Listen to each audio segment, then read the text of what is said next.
من الشیطان الرجیم بسم اللہ الرحمن الرحیم توکلت علی الحی الذی لا يموت الحمد للہ الذی لم يتخذ صاحبة ولا ولدا ولم یکن له شریک فی الملک ولم یکن له ولی من الذل وکبرہ تکبیرا اللہم صلی علیہ الصلاۃ والسلام علی البشیر النذیر السراج المنیر حبیب قلوبنا و طبیب نفوسنا و شفیع ذنوبنا حبیب الہ العالمین ابی القاسم محمد اللہ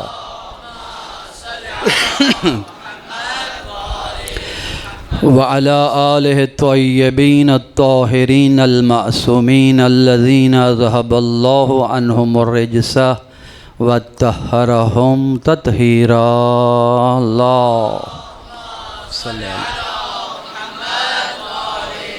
لا سیما حجت ابن الحسن العسکری روحی وارواح العالمین لترا بمقدمہ الشریف الفدا ولعنۃ اللہ علی اعدائہم وغاصبی حقوقہم ومنکری فضائلہم اجمعین من الآن الی قیام یوم الدین وبعد یوم الدین اما بعد قال اللہ تبارک و تعالی فی کلام المجید بسم اللہ الرحمن الرحیم الم تر کیف فعل ربک باصحاب الفیل الم یجعل کیدہم فی تضلیل وارسل علیہم طیرا ابابیل ترمیہم بحجارۃ من سجیل فجعلہم کعصف مأکول صلوات اللہ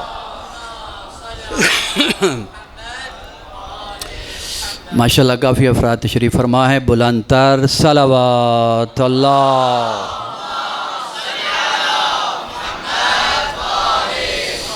اس مجلس کی قبولیت کریے پھر ایک بار بلند تر صلوات اللہم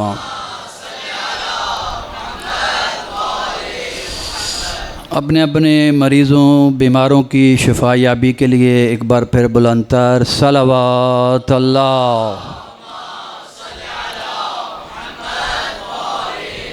مرحومین مومنین مومنات مسلمین مسلمات اور خاص طور پر آپ سب کے ہم سب کے مرحومین بالاخص بانی مدرسہ مرحوم و مغفور قبلہ کرامت النجفی اور دیگر تمام شہدائے ملت کی مغفرت کے لیے بلندی درجات کے لیے بلند تر صلوات اللہ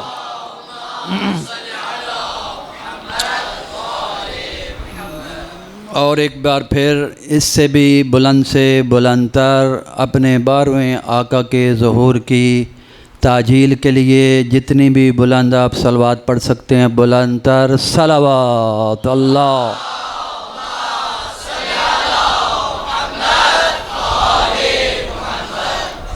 سورہ فیل کی آیات میں نے آپ کی خدمت میں عرض کی ہیں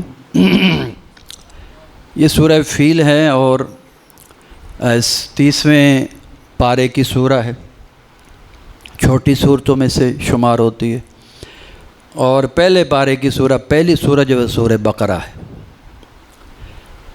تو بقرہ اور فیل کا معنی بھی آپ کو معلوم ہوگا بقرہ یعنی گائے اور فیل یعنی ہاتھی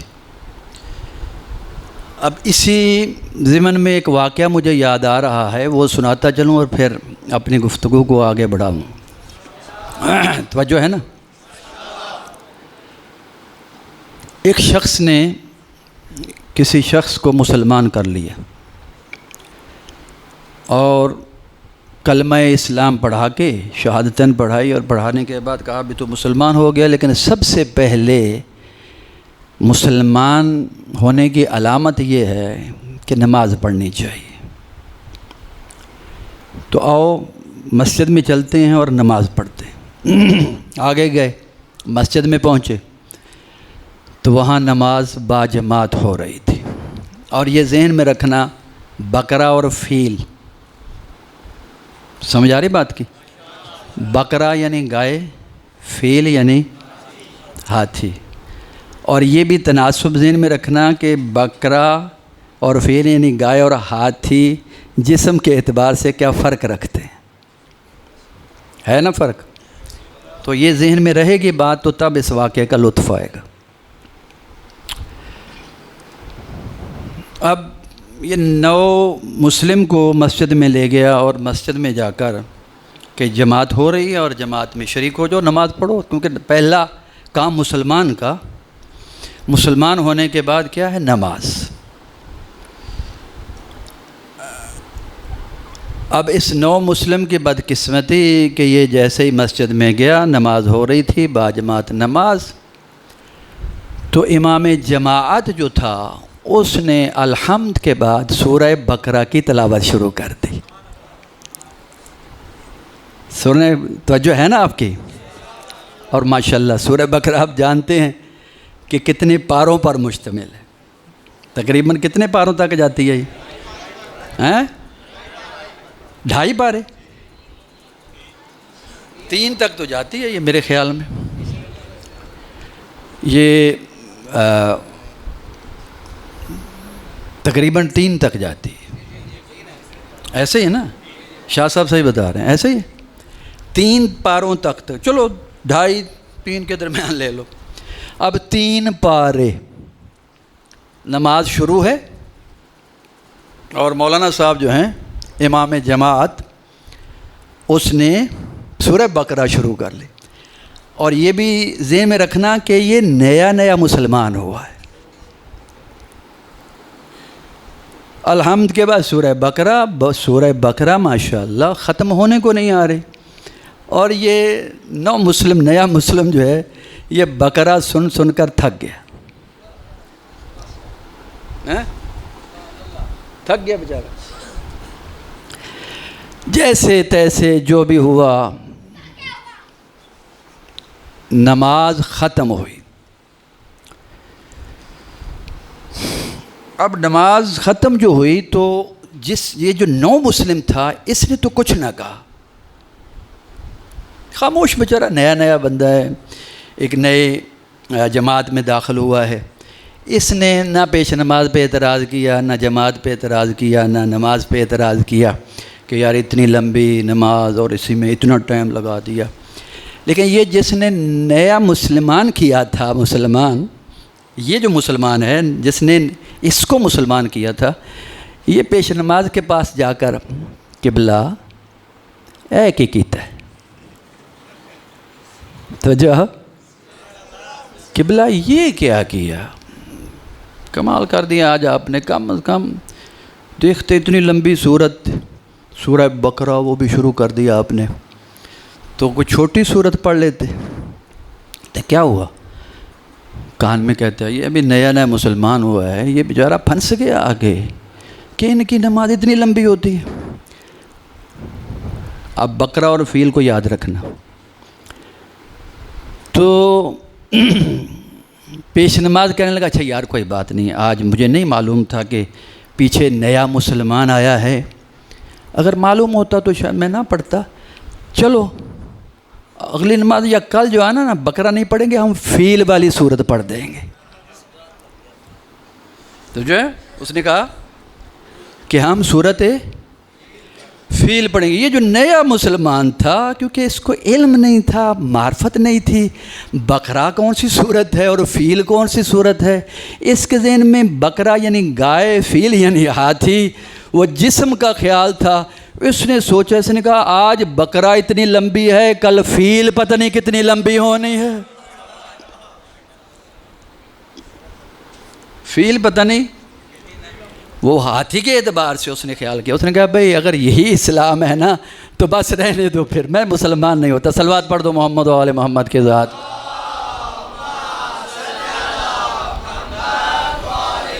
یہ تو سرسری طور پر ایک واقعہ یاد آ گیا، اور اسی میں ایک مسئلہ فقہی بھی ہے. آپ طلاب بھی ہیں ماشاءاللہ اور ایک جامعہ میں تشریف فرمائیں، تو مسائل فقہی کے اعتبار سے بھی ضروری ہے کہ جماعت میں خاص طور پر اس چیز کا خیال رکھنا چاہیے. اگر کوئی شخص جماعت کروا رہا ہے، امام جماعت ہے، تو مختصر سے مختصر تر نماز ہونی چاہیے اس کی۔ اپنا خضوع، توجہ، اپنا خضوع، اپنا خشوع، اپنے وہ زیادہ قرائت اور یہ چیزیں زیادہ اگر دکھانی ہیں تو نماز شب میں جا کے خضوع اور خشوع دکھاؤ، نماز جماعت میں نہیں۔ نماز جماعت میں حکم یہ ہے مختصر سے مختصر تر، اتنی مختصر کہ ضعیف ترین انسان جو جماعت میں شریک ہے، ضعیف ترین، کمزور ترین انسان جو جماعت میں شریک ہے، وہ کتنی دیر قیام میں کھڑا ہو سکتا ہے، وہ کتنی دیر رکوع کر سکتا ہے، وہ کتنی دیر سجدے میں رہ سکتا ہے، وہ کتنی دیر، کتنا وقت اس نماز میں لگا سکتا ہے اور تھکے گا نہیں، اس کا خیال رکھو، اس کمزور ترین انسان کا، اس کا خیال رکھنا چاہیے، اور اس کے اعتبار سے جماعت ہو کمزور ترین انسان کا۔ ہاں یقیناً واجبات کا تو خیال رکھنا ہی ہے، اور مستحبات اگر جماعت میں ترک کرنے بھی پڑ جائیں تو کوئی مشکل بات نہیں ہے، ترک کی جا سکتی ہے۔ جماعت کا جو ثواب ہے وہ مستحبات اگر نہ بھی ہوں تو اس قدر بلند ہے جماعت کا ثواب کہ وہ مستحبات کے ثواب کو بھی اپنے اندر گھیر لیتا ہے، شامل کر لیتا ہے۔ تو یہ ایک سرسری بات، تو ابھی میں نے موضوع کو تو شروع کرنا ہے، اور موضوع میرا آج کیونکہ 11ویں مولا کی شہادت کی رات ہے، تو اس سلسلے میں امامت اور نبوت کے بارے میں عرض کروں گا۔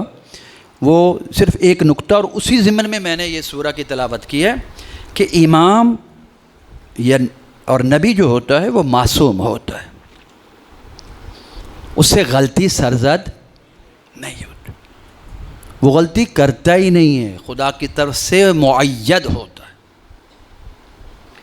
خدا کی طرف سے اس کی تائید ہوتی ہے، وہ غلطی نہیں کرتا، خدا اس کو غلطی کرنے ہی نہیں دیتا۔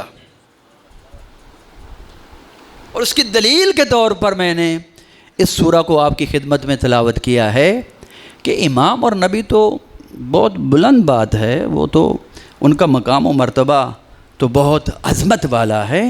یہ تو خدا اگر کسی جانور کو بھی، کسی پرندے کو بھی کسی کام کے لیے معین کر لینا تو وہ پرندہ بھی کیونکہ اس کی طرف سے معین ہے وہ بھی غلطی نہیں کرتا، وہ پرندہ بھی غلطی نہیں کرتا، وہ جانور بھی غلطی نہیں کرتا جب معین ہو جاتا ہے کہ تو نے یہ کام کرنا ہے۔ اور اس کی اسی دلیل کے لیے میں نے یہ سورہ آپ کی خدمت میں تلاوت کی ہے کہ جس میں ارشاد خداوندی ہو رہا الم تر کیف فعل ربک باصحاب الفیل، کیا تم نے نہیں دیکھا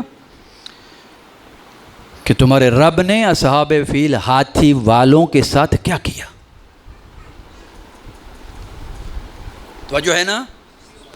اگر توجہ ہے تو ایک دفعہ بلند تر صلوات اللہ۔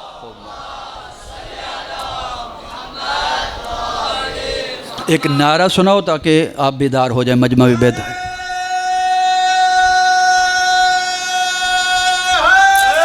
یا علی یا علی، ماشاءاللہ۔ آپ سب کی سلامتی کے لیے بلند تر صلوات اللہ۔ تو امام معصوم، نبی معصوم، اس سے خطا واقع نہیں ہوتی، اس سے غلطی واقع نہیں ہوتی۔ کجا نبی اور امام پرندے سے بھی خطا واقع نہیں ہو رہے، وہ پرندہ جو خدا کی طرف سے معین ہے، یہ کام تو نے انجام دینا ہے۔ الم ترى کیف، بھی پہلے ترجمہ بیان کرنے لگا ہوں، کیا تو نے نہیں دیکھا کہ تیرے رب نے ہاتھی والے جو تھے ان کے ساتھ کیا کیا؟ الم تر کیف فعل ربک باصحاب الفیل الم یجعل کیدہم فی تضلیل، کیا ان کی چال کو باطل کر کے نہیں رکھ دیا؟ توجہ چاہتا ہوں، الم یجعل کیدہم فی تضلیل، کہ ان کی چال، مکروہ جو چال تھی جو وہ منصوبہ بنا کے آئے تھے، کیا اس کو خدا نے بالکل تباہ و برباد کر دیا؟ وہ چال کیا تھی ابھی وضاحت کرتے۔